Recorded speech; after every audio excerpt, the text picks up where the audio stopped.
Hello दोस्तों, welcome to ASC shorthand. आज की इस वीडियो में हम रामधारी गुप्ता खंड 2 के प्रतिलेखन संख्या 19 का डिक्टेशन लेंगे। इस डिक्टेशन को हम 2 स्पीड में लेंगे, 80 वर्ड पर मिनट और 100 वर्ड पर मिनट।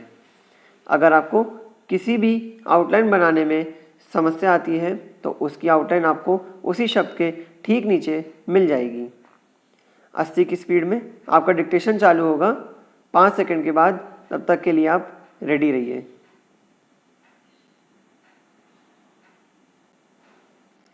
स्टार्ट।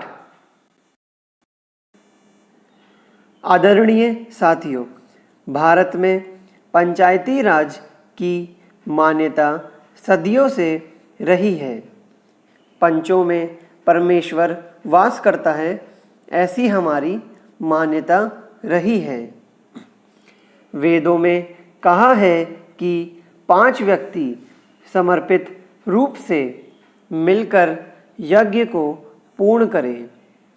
स्वर्गीय राष्ट्रपिता महात्मा गांधी जी की मान्यता थी कि भारत की आत्मा गांवों में बसती है। जब तक गांव स्वतंत्र नहीं होते, देश पूर्ण रूप से स्वतंत्र नहीं होगा। गांधी जी के अनुसार सच्चे लोकतंत्र का परिचालन केंद्र में बैठे 20 व्यक्तियों द्वारा नहीं कराया जा सकता है। इसका क्रियान्वयन प्रत्येक गांव के निवासियों के माध्यम से ही होना चाहिए। उनके अनुसार जन समर्थन प्राप्त पंचायतों को कोई भी कानूनी कार्य करने से नहीं रोक सकता। गांवों का प्रत्येक समूह या उस समूह के सदस्य अपनी पंचायत बना सकते हैं, चाहे भारत के अन्य गांवों में पंचायतें हों अथवा नहीं हों। गांधी जी की यह मान्यता थी कि हर अधिकार कर्तव्य से ही मिलता है। ऐसे अधिकारों से कोई भी वंचित नहीं कर सकता। पंचायत लोगों की सेवा करने के लिए है तथा भारत का हर लोकतंत्र इकाई गांव ही है। भारतीय संविधान के अनुच्छेद 40 में पंचायती राज के संबंध में अंकित किया गया है कि राज्य ग्राम पंचायतों का संगठन करने के लिए अग्रसर होगा तथा उनको ऐसी शक्तियां और अधिकार प्रदान करेगा जो उन्हें स्वायत्त शासन की इकाइयों के रूप में कार्य करने योग्य बनाने के लिए आवश्यक हो। इस उद्देश्य से प्रेरित होकर भारत सरकार ने पंचायती राज व्यवस्था को सुदृढ़ करने के लिए समय समय पर कदम उठाए हैं। 2 अक्टूबर 1952 को भारत सरकार द्वारा ग्रामीण विकास हेतु सामुदायिक विकास कार्यक्रम प्रारंभ किए गए। इसके अधीन स्थानीय विकास हेतु सरकार द्वारा विकास खंडों को अनुदान दी गई। भारत सरकार ने देश के ग्रामीणों का सर्वांगीण विकास करने राशि हेतु पंचायत राज संस्थाओं के संबंध में 1957 में बलवंत राय मेहता समिति का गठन किया। इस समिति ने सिफारिश की कि विकास से संबंधित समस्त कार्यों को पंचायती राज संस्थाओं को सुपुर्द कर दिया जाना चाहिए। समिति की सिफारिश के अनुसार ग्राम स्तर पर ग्राम पंचायतें पूर्णतः निर्वाचित हों। इनमें 2 महिला अनुसूचित जाति व अनुसूचित जनजाति का प्रतिनिधि मनोनीत हो। ब्लॉक स्तर पर पंचायत समिति विकास के समस्त कार्य हाथ में ले। ऐसी व्यवस्था है कि पंचायत समिति धीरे धीरे एक सक्षम प्रजातांत्रिक संस्था के रूप में कार्य करे।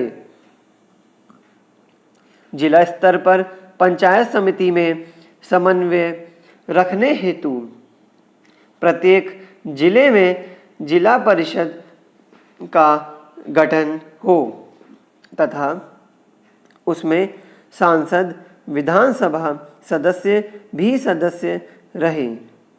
भारत सरकार द्वारा बलवंत राय मेहता समिति की सिफारिशों को स्वीकार करते हुए राज्य सरकारों को निर्देश दिया कि ग्रामीण क्षेत्रों का विकास करने हेतु पंचायती राज व्यवस्था शुरू की जाए।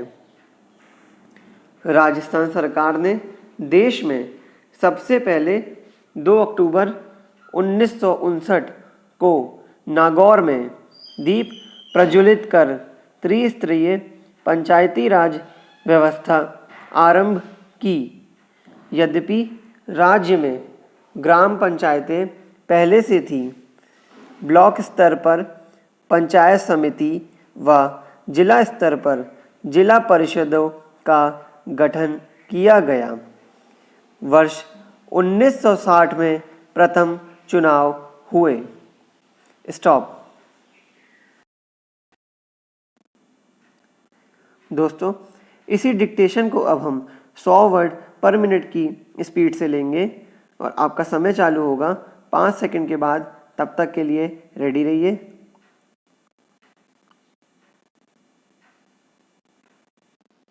स्टार्ट।